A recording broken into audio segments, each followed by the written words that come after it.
মুখের ভাষা খারাপ হলেই চরিত্র খারাপ হয় না। মিষ্টি কথার আড়ালে অনেকের খারাপ চরিত্র বোঝা যায় না। সত্যি বলতে আপনি জীবনের শ্রেষ্ঠ আর সুখী সময় কাটিয়েছেন তখনই যখন আপনি জীবনের চাওয়া পাওয়ার অঙ্ক কষতে শিখেননি। নিজের চেয়ে কাউকে বেশি ভালোবাসলে উপহার হিসেবে চোখের জল ছাড়া আর কিছুই পাওয়া যায় না। দায়িত্ব জিনিসটা বড়ই অদ্ভুত। যে পালন করে সে সব সময় দোষী হয়, আর যে এড়িয়ে চলে সে শুধু লম্বা লম্বা জ্ঞান দিয়ে যায়। বুদ্ধি যেটুকু বাড়ে সেটা ধোঁকার ধাক্কা খেয়েই বাড়ে। বাদাম দুধ বা হরলিক্স খেয়ে নয়।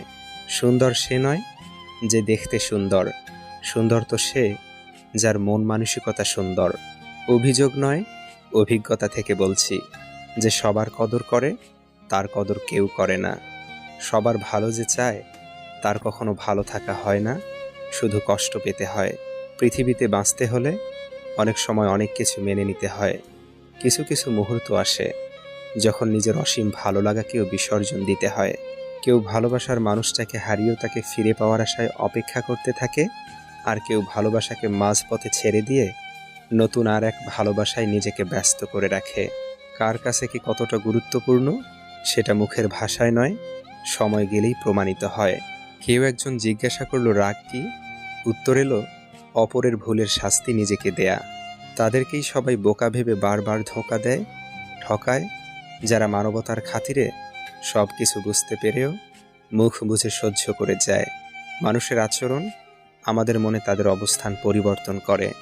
মায়া হলো কালো জাদুর মতন, যা ধীরে ধীরে মানুষটাকে নিঃশেষ করে দেয়। হঠাৎ করে মানুষ উঁচু জায়গায় চলে গেলে নিচু তলার মানুষদের আর মানুষ বলে মনে করে না। যে ঠকে সেও কাঁদে, আবার যে ঠকায় সেও কাঁদে। পার্থক্যটা হচ্ছে দুদিন আগে আর পরে। সবাই ভালোবাসে কিন্তু সবাই ভালো রাখে না। এই পৃথিবীতে ভালোবাসার মানুষের অভাব না হলেও ভালো রাখার মানুষের বড্ড অভাব। যারা রবের উপর ভরসা করতে জানে তাদের শেষটা কখনো দুঃখের হয় না। ধৈর্য এমন একটি গাছ যার সারা গায়ে কাঁটা কিন্তু ফল অতি সুস্বাদু। আমরা ভাবি ভালোবাসার মানুষকে বেশি ভালোবাসলেই সেও বেশি ভালোবাসবে, কিন্তু এমনটা করতে গিয়ে সে নিজেই সস্তা হয়ে যায় আর অপর মানুষটা দুর্বল ভেবে বারবার আঘাত করে। দুঃখ, কষ্ট, অবহেলা এগুলো আসলে তারাই বেশি পায় যারা কেবল নির্দিষ্ট কোনো একজনের মায়াতেই খুব বাজেভাবে আটকে যায়। পরিস্থিতি তোমাকে যেই অবস্থায় রাখুক চুপচাপ মেনে নাও। সময় একদিন ঠিকই পরিস্থিতি পাল্টে দিবে। কেউ কেউ মানসিক প্রশান্তি কিংবা একটা সাপোর্ট পাবে আশায় ভালোবাসে, কিন্তু অবশেষে দেখা যায় কারো কারো ক্ষেত্রে প্রশান্তি